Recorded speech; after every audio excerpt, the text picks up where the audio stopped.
அனைவருக்கும் அடியேனின் பணிவான வணக்கங்கள். குறிப்பாக இன்றைக்கி நம்ம பார்க்க போகிற தலைப்பு வந்து கம்ப்யூட்டர் துறையில் சிறந்து விளங்கக்கூடிய நபர்களை பற்றி பார்க்க போகிறோம். ஏன்னா நிறைய பேர் இன்றைக்கி வந்து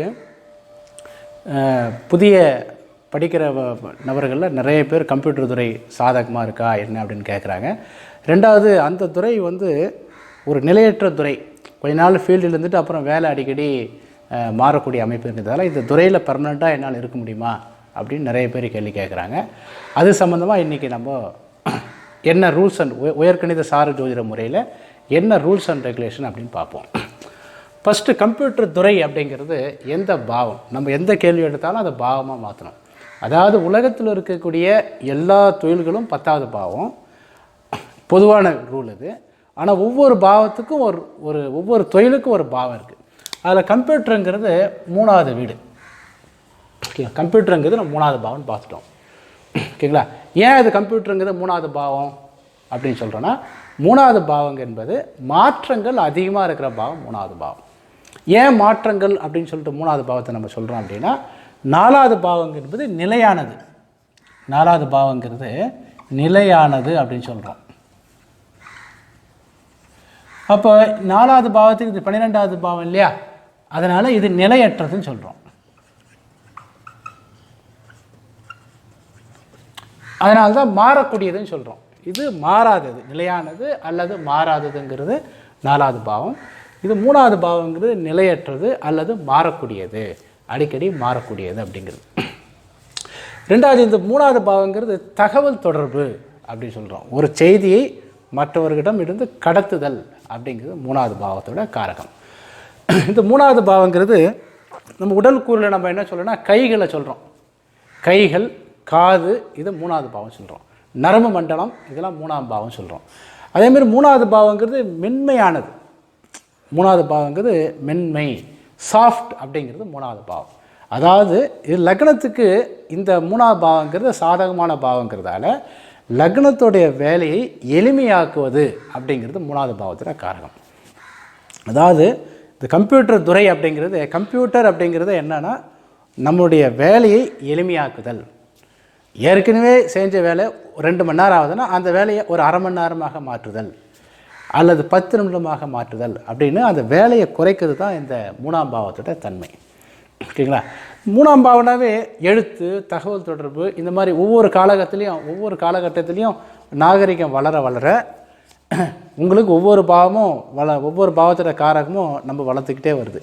அதில் இருக்கிற 12 பாவத்தில் வேகமாக வளர்ச்சி அடையக்கூடிய பாவம் என்பது இந்த 3வது பாவம் தான், தகவல் தொடர்பு தான். உதாரணத்துக்கு பாருங்களேன், நம்ம வீட்டில் நிறைய பொருள் வாங்கியிருப்போம். அது நிறைய பொருள், எந்த பொருள் வந்து அடிக்கடி அப்டேட் ஆகுதுன்னா அந்த செல்ஃபோன் வந்து அடிக்கடி அப்டேட் ஆகிட்டே இருக்கும், கம்ப்யூட்டர் அடிக்கடி அப்டேட் ஆகிட்டே இருக்கும், லேப்டாப் அடிக்கடி அப்டேட் ஆகிட்டே இருக்கும்.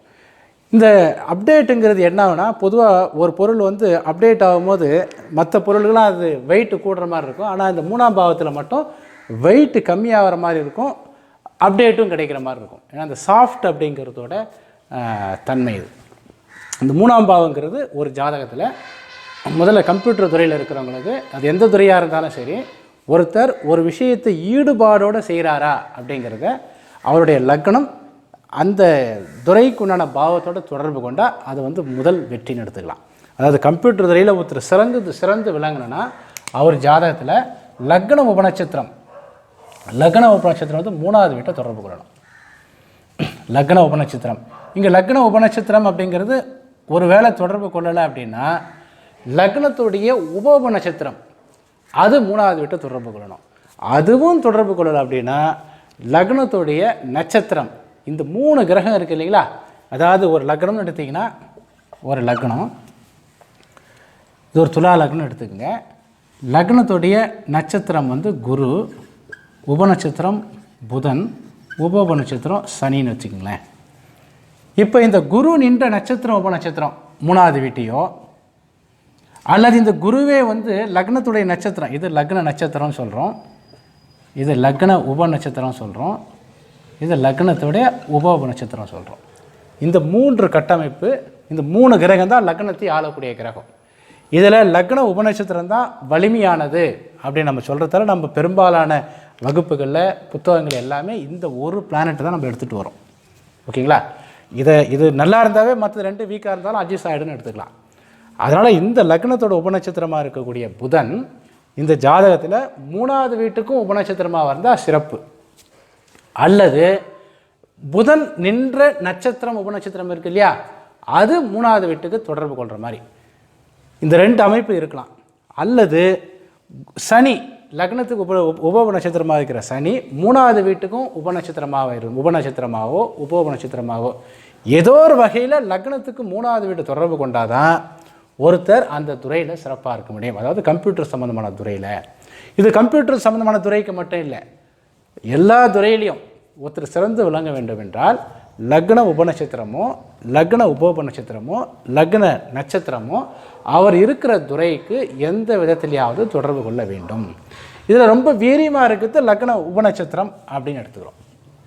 அப்போ இங்கே என்னென்னா, ஏன் லக்னத்தை நம்ம சொல்கிறோம் அப்படின்னா, ஒருத்தருடைய எண்ணமும் செயலும் சிறப்பாக இருந்தால் தான் அந்த துறையில் சிறப்பாக இருக்க முடியும். ஓகேங்களா? இந்த 12 பாவத்தில் பிரதானமான பாவங்கிறது லக்ன பாவம் தான். ஒருத்தருடைய எண்ணம், செயல், ஈடுபாடு இது எல்லாம் சொல்லக்கூடியது. ஓகேங்களா? அதனால் நம்ம என்ன பண்ணுறோன்னா, இது 3வது வீட்டை தொடர்பு கொள்ள வேண்டும். 2வது கம்ப்யூட்டர் துறைக்கு வெறும் 3வது வீடு மட்டுமே முக்கியமா அப்படின்னா, 3வது வீடு மட்டும் முக்கியம் இல்லை, 9வது பாவமும் முக்கியம். ஏன் 9வது பாவம் அப்படின்னா, 3வது பாவம் என்பது தகவலை அனுப்புதல் அப்படிங்கிறது 3வது பாவத்தோட காரகம். தகவலை அனுப்புதல் அப்படிங்கிறது 3ஆம் பாவத்தை காரகம். 9வது பாவங்கிறது தகவலை பெறுதல்.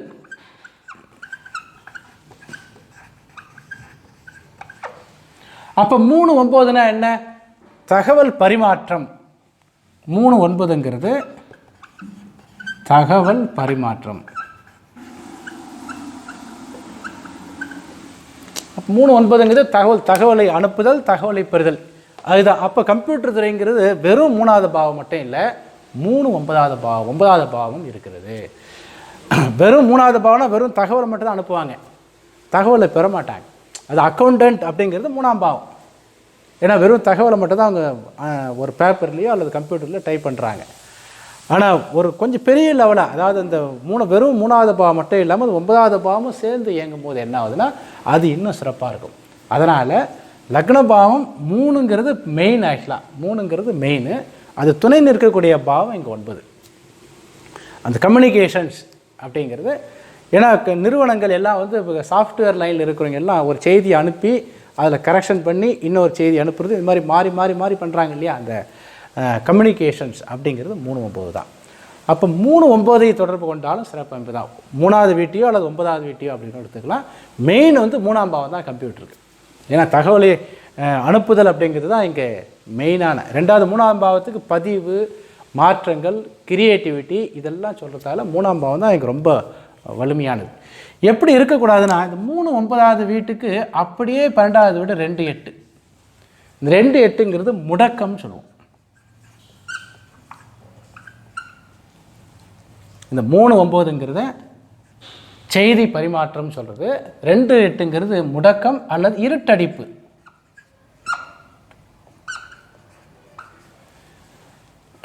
இருட்டடிப்பு அப்படின்னு சொல்லலாம்.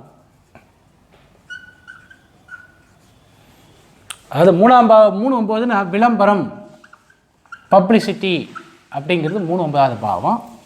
விளம்பரம், பப்ளிசிட்டி, தகவல் பரிமாற்றங்கள் அதெல்லாம். 2 8னா அப்படியே எந்த ஒரு கம்யூனிகேஷன் இல்லாமல் அப்படியே முடங்கி போகிறது. அப்போ கம்ப்யூட்டர் துறையில் இருக்கிறவங்களுக்கு மோசமான பாவம் எதுனா அது 2 8 தான் மோசமான பாவம். 2 8னா ஒரு முடக்கத்தை தரக்கூடிய ஒரு அமைப்பு. 2வது கம்ப்யூட்டர் துறைங்கிறது அகம் சார்ந்த துறையா புறம் சார்ந்த துறையா அப்படின்னா அந்த பாவத்தை வச்சே நம்ம டிசைட் பண்ணிடலாம். இது அகம் சார்ந்த துறை. இது லக்னத்துக்கு சாதகமானதா லக்னத்துக்கு பாதகமானதா? லக்னத்துக்கு சாதகமானது. அப்போ இந்த துறையில் இருக்கக்கூடிய, இந்த துறையில் பணிபுரியக்கூடிய நபர்கள் ரொம்ப சந்தோஷமான நிலையில் இருக்காங்க. அதாவது உடம்புக்கு வலி வேதனைலாம் எதுவும் இல்லாமல் சந்தோஷமான நிலையில் இருக்கக்கூடிய நபர்களாக இருக்காங்க. உடனே நீங்கள் கேள்வி கேட்கக்கூடாது, சார் கம்ப்யூட்டர் துறையில் இருக்கிறவங்க ரொம்ப ஹார்ட் ஒர்க் பண்ணுறாங்க சார், அது சார் இது சார்ன்ட்டு. ஆனால் வெயிலில் நல்ல ஒரு 12 மணி நேரம் வெயிலில் ஒரு கம்பியை சமிட்டி எடுத்து அடித்து கட் பண்ணி கம்பி கட்டுறாங்க பாருங்கள். இண்டஸ்ட்ரி லைனில் இருக்கிறவங்க அதை மேனேஜ் பண்ணுறாங்க பாருங்கள். இவங்களை கம்பேர் பண்ணும்போது ஏசி ரூமில் உட்காந்து பண்ணுற வேலை ஒன்று பெரிய ஒரு சங்கடம் இல்லை. எல்லா வேலையிலையும் ஒரு சிரமம் இருக்க தான் செய்யுது. ஆனால் ரொம்ப ஈஸியாக, அதாவது ரொம்ப கஷ்டத்தை உடம்புக்கும் மனசுக்கும் பெரிய அளவுக்கு கஷ்டப்படுத்தாத இருக்கக்கூடிய பாவம் தான் இந்த 3வது பாவம். ஏன் கஷ்டப்படுறாங்கன்னா அவங்களுக்கு 3ஆம் பாவம் 8 12 தொடர்பு கொண்டிருக்கும். அதனால் அவங்களுக்கு அந்த பிரச்சனை வந்திருக்கும். ஓகேங்களா? அதனால் இந்த 3வது பாவங்கிறது லக்னத்துக்கு சந்தோஷத்தை தரக்கூடிய பாவம். ஏன் லக்னத்துக்கு சந்தோஷம் தருது அப்படின்னா, ஏற்கனவே நமக்கு தெரியும், ஒரு பாவத்துக்கு 3ஆம் பாவம் என்பது அந்த பாவத்தோட காரகத்தை 200 மடங்கு டெவலப் பண்ணுது. அது 200%, 2 மடங்கு, அதை 2 மடங்குக்கு மேலே அதை டெவலப் பண்ணக்கூடிய நிலையில் இருக்குது அப்படின்னு நம்ம சொல்கிறோம். அப்போது இந்த 3ஆம் பாவங்கிறது லக்னத்துக்கு சாதகமான பாவம். இது எந்த பாவத்துக்கு எடுக்குது? 8வது வீட்டுக்கு 8வது பாவம். 8வது வீடுங்கிறத நமக்கு வலி வேதனைகள் இதெல்லாம் தரக்கூடியதுங்கிறதால அந்த பாவத்துக்கு இது 8வது பாவம். உதாரணத்துக்கு சொல்கிறேன் பாருங்களேன். இந்த 3ஆம் பாவத்தோட காரகத்தை ஒன்று ஒன்றா பாருங்களேன். 3ஆம் பாவத்தோட காரகம் செய்தி அனுப்புதல். செய்தி அப்படிங்கிறதுனா ஒரு விஷயத்தை ஒருத்தரோட நம்ம போய் சொல்லணும். இதற்கு அவங்க இடத்துக்கு போயிட்டு நம்ம சொல்கிறதுங்கிறது கால விரயம் ஆகுது. அதுக்கு பதிலாக ஒரு ஃபோன் பண்ணி சொன்னால் முடிஞ்சு போச்சு இல்லையா? இந்த மாதிரி இந்த செய்தி அனுப்புதல் அப்படிங்கிறது லக்னத்தோடைய வேலையை ரொம்ப ஈஸியாக குறைக்குது. ஓகேங்களா? இதுதான் இந்த லக்னத்துக்கு சாதகம் பாதகம்ங்கிறத அவங்க புரிஞ்சிக்கிறதுக்காக சொல்லக்கூடிய ஒரு உதாரணம். அந்த வகையில் இந்த 3ஆம் பாவம் என்பது ஒரு ஜாதகத்தில் 2ஐயோ 4ஐயோ 6ஐயோ 10ஐயோ தொடர்பு கொண்டால் அந்த 3ஆம் பாவத்தில் என்னென்ன காரகம் இருக்கோ அந்த காரக ரீதியாக அவர்களுக்கு பொருளாதார முன்னேற்றம் உண்டு. அப்போ பொருளாதார முன்னேற்றம் இருக்கும்போது இப்போ கேட்கலாம், 3ஆம் பாவத்துக்கு இந்த 2 6 10ங்கிறது 3ஆம் பாவத்துக்கு இது 12வது பாவம் 2, 10ங்கிறது 8வது பாவம் ஆச்சு சார், அப்போ எப்படி அது லாஜிக் இல்லையே அப்படின்னு பார்க்கும்போது, ஏற்கனவே சொன்ன திரும்ப அதே ரூல் தான். ஒற்றைப்படை பாவத்திற்கு அந்த பாவத்திலிருந்து வரக்கூடிய 8 12 தீமையை தராது. ஒற்றைப்படை பாவங்கள் அனைத்தும் லக்னத்தை சார்ந்து இயங்கக்கூடிய பாவங்கள் என்பதால், அதாவது ஒற்றைப்படை பாவத்துக்கும் இரட்டைப்படை பாவத்துக்கு என்ன வித்தியாசம்னா, ஒற்றைப்படை பாவங்கள் லக்னத்தை சார்ந்து இயங்கக்கூடிய பாவங்களாக உள்ளது. இரட்டைப்படை பாவங்கள் அந்தந்த பாவங்கள் தனித்தனியான இயக்கம் இருக்கக்கூடிய பாவம். உதாரணத்துக்கு சொல்கிறேன் பாருங்களேன். இப்போ 3வது பாவத்தை நீங்கள் கை நடத்திங்கன்னா இந்த கைங்கிறது மூளையை சார்ந்து தான் இயக்கும். அந்த மாதிரி, அதாவது எல்லாமே இந்த அகம் சார்ந்த 3வது ஒற்றைப்படை பாவத்தில் இருக்கிற விஷயங்கள் எல்லாமே அகம் சார்ந்து இயங்கக்கூடிய பாவங்களாக தான் இருக்கும். அது தனித்து இயங்காது.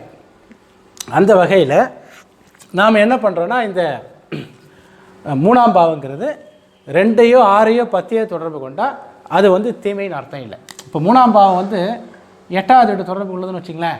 இது 3க்கு 6 நடக்கூடாது. லக்னத்துக்கு 8 என்ன விளைவு தருதோ அதே விளைவு தான் 3ஆம் பாவம் 8 தொடர்பு கொள்ளும் போது கிடைக்கும். 3ஆம் பாவம் 10 தொடர்பு கொள்ளுதுன்னு வச்சுங்களேன். இது 3க்கு 8 தொடர்பு கொள்ளாமல் இந்த 10 லக்னத்துக்கு என்ன விளைவை தருகிறதோ, லக்னத்துக்கு என்ன மாதிரி விளைவை தருது? லக்னத்துக்கு இது 10வது பாவம். அப்போ 3ஆம் பாவத்தில் இருக்கிற காரகம் எதுவோ அந்த காரகத்தை 70% வரைக்கும் இந்த ஜாதகர் அனுபவிப்பார், திறம்பட செயல்படுத்துவார். இந்த 10 என்பது லக்னத்துக்கு 10வது பாவம் இல்லையா? இந்த 10 என்பது லக்னத்துக்கு 70% சாதகம் இல்லையா? அதனால் 3ஆம் பாவம் 10வது வீட்டு தொடர்பு கொள்ளக்கூடிய நபர்கள் 3ஆம் பாவத்தில் எவ்வளோ தியரிட்டிக்கல் விஷயம் இருக்கோ அதில் 70% இவருக்கு சிறப்பாக செயல்படுத்தக்கூடிய அமைப்பு இருக்குது. இப்போ 3ஆம் பாவம் 4 தொடர்பு கொள்ளுதுன்னு வச்சுங்களேன். இந்த 4 என்பது லக்னத்துக்கு எத்தனையாவது வீடு? லக்னத்துக்கு இது 4வது வீடு. லக்னத்துக்கு 4வது பாவங்கிறதால லக்னத்துடைய திறமைகள் 70% குறைந்து 30% மட்டுமே இருக்கும். அதனால் இது என்ன சொல்கிறதுன்னா, இந்த ஜாதகர் 3ஆம் பாவம் சம்மந்தமான திறமை இவருக்கு 30% இருக்குது, 70% இல்லை. ஓகேங்களா? அதாவது நம்ம ஏற்கனவே சொன்ன மாதிரி 1வது வீடுங்கிறது சுய அறிவு, 10வது வீடுங்கிறது தொழில் அறிவு. இந்த சுய அறிவும் தொழில் அறிவும் ரெண்டும் இணைஞ்சாதான் தொழில். ஓகேங்களா? சுய அறிவும் இருக்கணும், தொழில் அறிவும் இருக்கணும். ஓகேங்களா? இப்போ 3வது வீடு 5 தொடர்பு கொள்ளுதுன்னு வச்சுக்கங்களேன். அப்போ 3ஆம் பாவத்தை பற்றின அறிவு, சுய அறிவு நிறைய இருக்கும். கம்ப்யூட்டர், தகவல் தொடர்பு சாதனத்தை எப்படி இயக்குதல் அப்படிங்கிற திறமை ஒரு ரொம்ப இருக்கும். ஆனால் இந்த 5 என்பது 10க்கு 8வது பாவமாக போயிருந்தால அதை பற்றின டெக்னிக்கல் நாலேஜ் இருக்காது. இந்த மாதிரி நம்ம என்ன பண்ணணும்னா, இந்த 3ஆம் பாவத்தை வந்து அந்த 3ஆம் பாவத்துக்கு மட்டும் லக்னத்துக்கு என்ன விளைவு தருகிறதோ அந்த விளைவு அப்படின்னு எடுத்துக்கணும். ஓகேங்களா? 3லேருந்து நம்ம பார்க்கக்கூடாது. அந்த வகையில் 3வது பாவம் 2, 4, 6, 10ங்கிறது அற்புதமான அமைப்பு. அதே மாதிரி 3வது பாவம் 1, 3, 7, 11ங்கிறதும் நல்ல அமைப்பு தான். இந்த அமைப்புக்கு என்னென்னா 3ஆம் பாவம் 2, 4, 6, 10 தொடர்பு கொள்கிறவங்க கம்ப்யூட்டர் சம்மந்தமான துறையில் ஒரு ஸ்டாண்டர்டு ஜாபில் இருப்பாங்க. நல்ல பொருளாதார ரீதியாக தொழில் நுணுக்கங்கள், அதாவது அந்த துறை சார்ந்த அறிவை விட அதன் ரீதியான தொழில் நுணுக்கங்கள் அதிகமாக இருக்கும். 1, 3, 7, 11 தொடர்பு கொள்கிறவங்க 3வது பாவத்துக்கு அது சாதகமாகவும் 10வது வீட்டுக்கு நடுநிலையாகவும் இருக்கிறதால கம்ப்யூட்டர் சம்மந்தமான துறையில் நிறைய நாலேஜ் இருக்கும். ஆனால் வந்து பெரிய பதவியில் இருக்கிறதுக்கு வாய்ப்பு கம்மியாக போயிடும். அதை வந்து கொஞ்சம் மட்டுப்படுத்தக்கூடிய அமைப்பு. 5, 9ங்கிறது 3வது பாவ சம்மந்தமான துறையில் வேலைக்கு போக முடியாது. 8, 12 என்ன வரும் அப்படின்னு வரும்போது 3வது பாவ சம்மந்தமான கடைநிலை ஊழியராக இருக்கலாம். அதாவது கம்ப்யூட்டர் துறை சம்மந்தமான துறையில் ஒரு வாட்ச்மேனாக இருக்கலாம், அல்லது வந்து ஒரு சாதாரண பியூன், இந்த மாதிரி அந்த துறையில் வந்து, ஏன்னா அந்த 8, 12 என்பது லக்னத்துக்கு தீமையான பாவங்கிறதால ஜாதகருக்கு அந்த பாவ ரீதியான ஒரு தனித்தன்மை இருக்காது, ஒரு இண்டிவிஜுவாலிட்டி இருக்காது, அதனால் மரியாதை இருக்காது. ஓகேங்களா? இதுக்கப்புறம் என்னென்னா இந்த கம்ப்யூட்டர் சம்மந்தமான துறையில் என்ன கிரகம் அப்படின்னு பார்க்கும்போது ஒவ்வொரு விஷயத்தையும் நம்ம வந்து பாவம் கிரகம்னு பிரிக்கும் போது கம்ப்யூட்டர் சம்மந்தமான துறைக்கு புதன் அப்படின்ற கிரகம் தான். புதன் அப்படின்ற கிரகம் தான் கம்ப்யூட்டர் சம்மந்தமான துறைக்கு. ஏன் புதனை நம்ம சொல்கிறோன்னா, புதன் என்பது விரைந்து செல்லக்கூடிய, மற்ற எல்லா கிரகத்தை விட புதன் வந்து விரைந்து செல்லக்கூடிய கிரகம் சொல்லுவோம். நீங்கள் அடுத்து ஒரு கேள்வி கேட்கலாம், சந்திரன் வந்து புதனை விட இன்னும் வேகமாக சுற்றுதே சார்னு சொல்லிட்டு. சந்திரன் வந்து ஒரு துணைக்கோள் அப்படிங்கிறதால நாம் வந்து அது கிரக அந்தஸ்து சொல்லலை. அப்போ கிரகம்னு பார்க்கும்போது உங்களுக்கு சூரியனுக்கு பக்கத்தில் இருக்கிற இந்த புதன் தான் வந்து என்னென்னா வேகமாக சுற்றி வரக்கூடிய ஒரு கோள் அப்படிங்கிறதால விரைந்து செல்லக்கூடிய விஷயத்துக்கு, ஸ்மார்ட் ஒர்க்குன்னு சொல்கிறோம் இல்லையா, அந்த விஷயத்துக்கு புதன் தான் காரகன். 3ஆம் பாவம் என்பது விரைவாக செயல்படுதல் என்பது தான் 3ஆம் பாவத்தோட காரகமே. அதாவது நிலையாக இருத்தல் என்பது 4ஆம் பாவத்தோட காரகம். அதாவது ஸ்டாக்னட் அப்படின்னு சொல்லுவாங்க, அப்படியே தேங்கி போச்சு அப்படின்ற மாதிரி. 3ஆம் பாவம் வந்து அப்படி இல்லாமல் வேகமாக செயல்படுதல் என்பது 3ஆம் பாவம்ன்றதால அதற்கு சமமாக பார்க்கும்போது புதன் அப்படின்னு தான் சொல்கிறோம். காலப்புருஷ தத்துவத்தின் அடிப்படையிலையும் மிதனத்துக்கு அதிபதி 3வது காலப்புருஷத்தினுடைய அடிப்படையில் 3வது வீடான புதனுக்கு அதிபதியும் புதன் அப்படிங்கிறது இங்கே குறிப்பிடத்தக்கது. இப்போ 3ஆம் பாவம் எப்படி இருந்தால் சிறப்பாக இருக்கும் அப்படின்னு பார்ப்போம். ஒரு ஜாதகத்தில் 3வது பாவத்தின் உபநட்சத்திரம்